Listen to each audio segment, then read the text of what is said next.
What's up, guys? 1-1 in the NBA last night, which equated to another very small loss. Unfortunately, treading water for the last few days. Not good, not great. It was one of those nights last night where you go 1-1, and one game makes you look like a genius, and the other game makes you look like a total moron.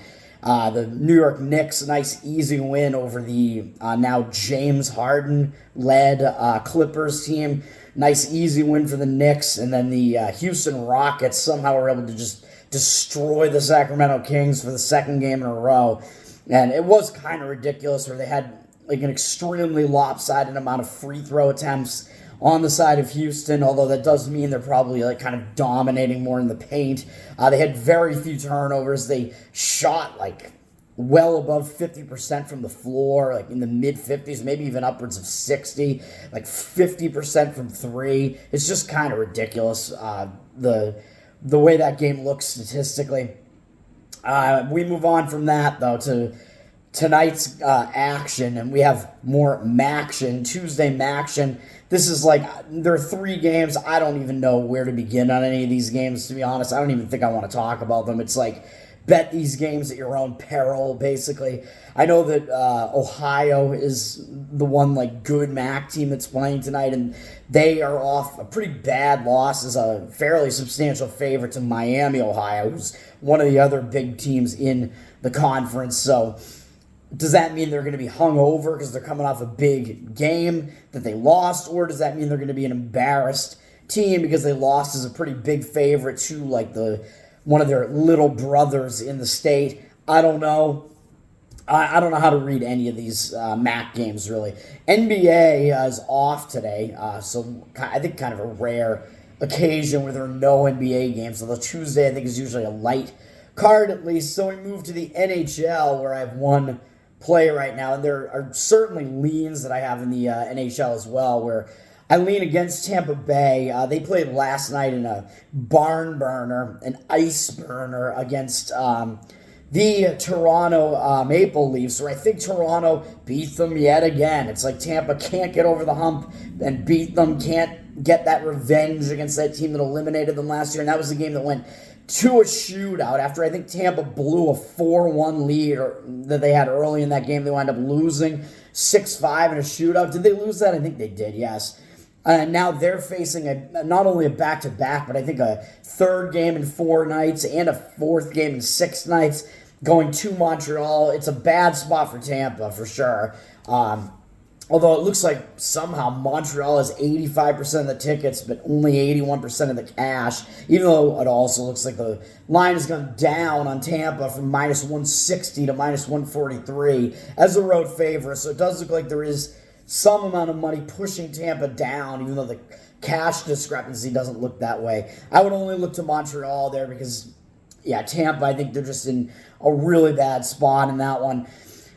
Detroit against the New York Rangers. I would look to go with the New York Rangers in this one, even though this one's a little bit tough to figure out. I think the Rangers look like they've gone down from minus 160 to minus 156 as a home favorite.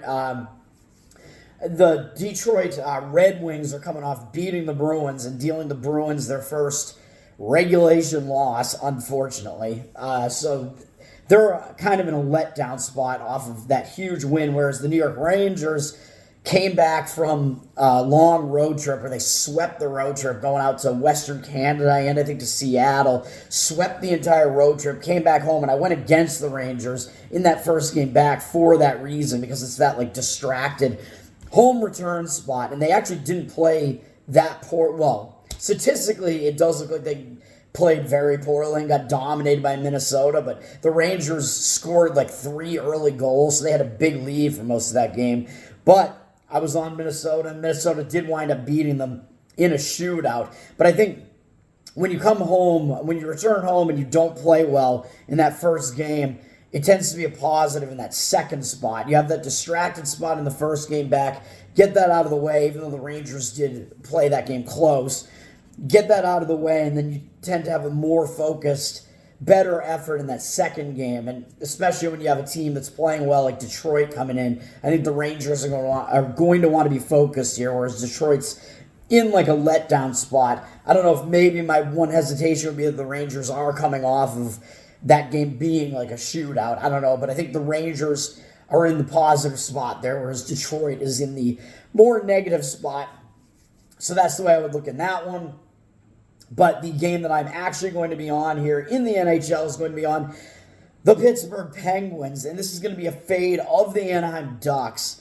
And we know what happened with the Anaheim Ducks. I was on them 2 nights ago against the Vegas Knights, and Anaheim won, and it looks like Anaheim can do no wrong. They've won 6 games in a row, and that was a big game. They were prepared for that game. They had 3 days off to prepare for that game against Vegas. They dealt Vegas their first regulation loss of the season. Huge win for Anaheim.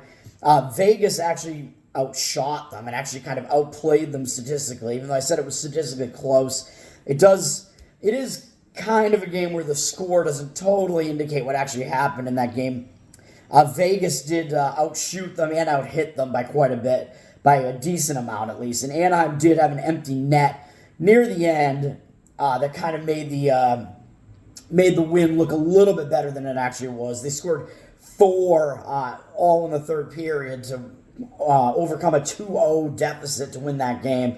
I was on it. I still liked the spot in that one for Anaheim. But now, coming off that, I think they're in a letdown spot. And there are a few different angles that I look for that are all colliding in this game. So Anaheim, even though I don't totally like the fact that they're just winning right now, they do have that momentum. They haven't had that much time off, but they are off that big win. It looks a little bit better than it actually was, and I think they might look a little bit better than they actually are, because if you look at what they've done in this win streak, it's kind of just that game and the Boston win are the two actual impressive wins that they have. But in both of those, they were losing by 2 late in the game, especially in the Boston one. They were down 2 with 2 minutes left in the game, and they somehow were able to put 2 in the net and then win it in overtime and deal Boston their first loss on the season, which was an overtime loss. Other than that, these wins that they have aren't really anything that impresses me very much. And now they get to face Pittsburgh, who I think is an undervalued commodity. I think Pittsburgh is actually the better team.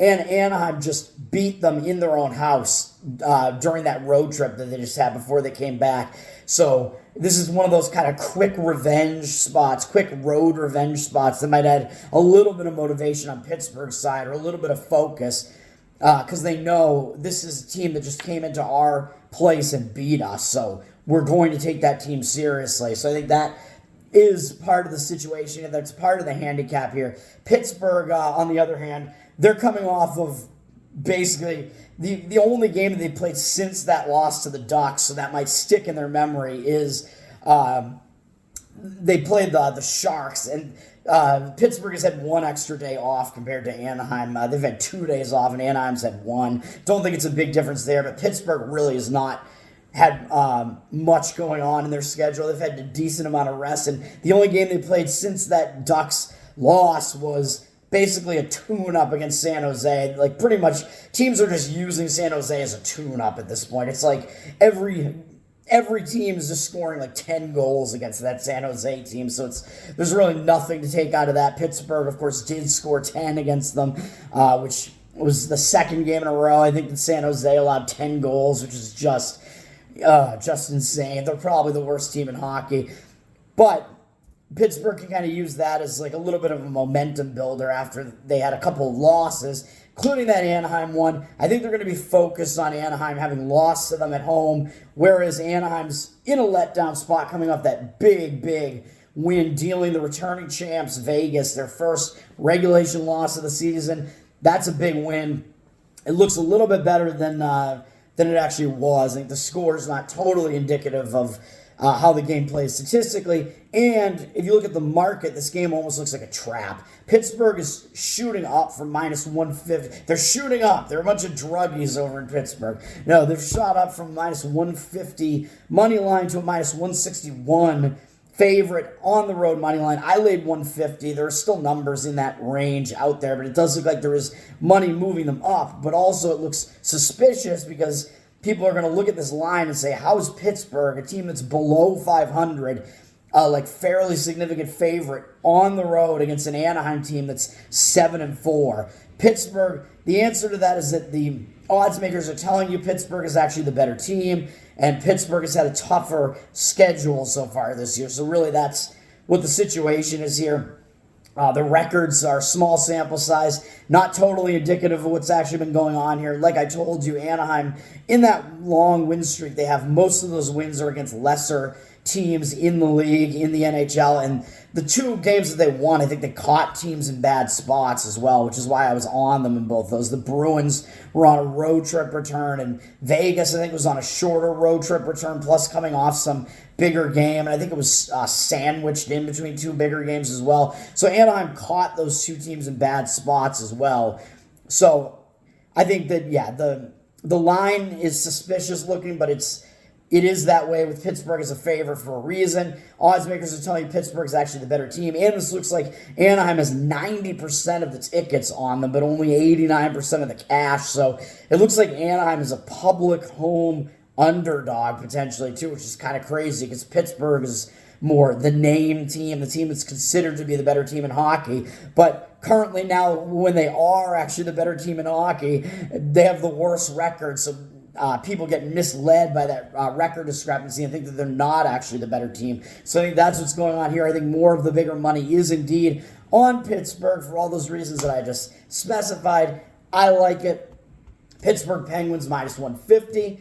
And then we move over to college basketball. We have a smaller slate where I can actually hone in on a couple of games here, focus on a couple of games, because I noticed, basically I looked at the slate, short slate, and I noticed two games where there's line movement that interested me. So Auburn at Baylor was one of them, where Baylor has flipped from a 1-point dog to a 2-point favorite. It looks like it's going higher than that. So it does look like there is money on the Baylor side.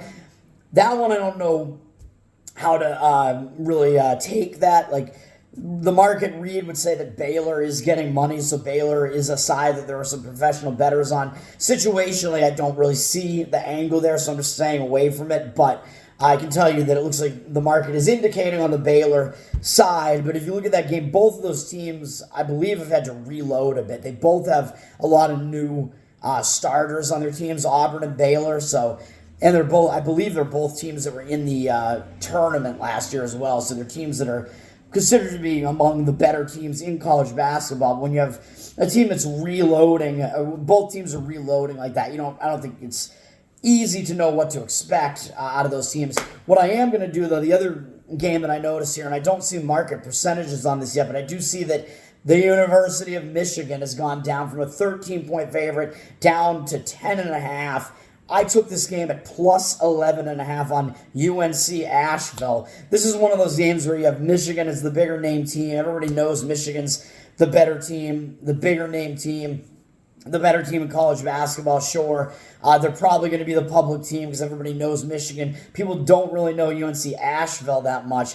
But this is a situation kind of like what I was alluding to yesterday in my video, where you can find these spots where you have a team that has basically had to completely reload. That is Michigan, in this case, against a team where most of their starters are returning, and that is UNC-Asheville. So I like the way this lines up because Michigan, this is for both of these teams, I think this is their first game of the season. Michigan lost two of their starters to the NBA and lost, I think, Dixon, who was like their best scorer, to the transfer portal. The transfer portal is really throwing some things off, making some things wild in college football and basketball. Now, he went over to Kansas, so Michigan has pretty much a completely new starting lineup. Like one of their best returning scorer from last year was a guy who scored like 8 points a game. So Michigan really has a lot of new faces. So they're gonna have to build that chemistry. I think it's gonna take a while. And they're actually without Juwan Howard right now, who had heart surgery like a month and a half ago or something. So I think he's not going to be there coaching at the moment, which you might say maybe that will motivate them a little bit because it's like win one for the Gipper. But I don't know, because Juwan Howard, I don't like the guy. I don't like the way he's behaved. He had that weird incident a few years back against Wisconsin. I think he's a head case. I don't like him. I don't know if the players like him. I mean, I don't think that the fact that he's not there really matters in this handicap at all, but I like to see Michigan lose just because I don't like Juwan Howard. Really don't like his behavior. I think he's, just a total head case. He's just a lunatic out there. Not a fan, not a lunatic in a good way like Bobby Knight was. R.I.P. to the great one, Bobby Knight. I love that guy. Juwan Howard, I don't know. To me, it just seems like he's just not a good dude, really. So I don't like him. But anyway, Michigan is having to bring back, or they're having to start like a whole bunch of new pieces. They're going to have to gain that chemistry, and it's not going to happen like immediately like that, even though you do have the off season to kind of start doing that and playing together. Coming out kind of into that first game, the first real game, might not have that chemistry right away, whereas UNC-Asheville, they were a team that made the tournament last year, which people might forget because they got eliminated in the first round against some really good team. I think UCLA knocked them out in like a 2-15 matchup in the first round or whatever. UNC-Asheville won the Big South last year. They're one of the best teams in their small conference, but they are returning 4 of their starters from last year and 8 players from that team that made the tournament last year and won the conference.